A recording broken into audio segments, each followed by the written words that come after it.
મહેસાણા મહાનગરપાલિકાનો ચૂંટણી જંગ વધુ તેજ બન્યો। પ્રદેશ ભાજપ મહામંત્રીએ 2 મધ્યસ્થ કાર્યાલયનું ઉદ્ઘાટન કર્યું।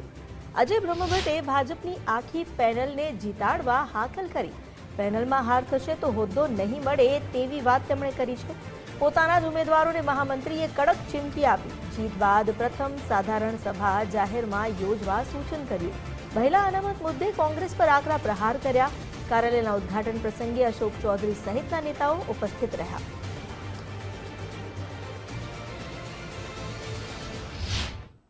ભારતીય જનતા પાર્ટીની સરકારે નગરમાંથી મહાનગર બનાવવાની ભેટ આપી છે।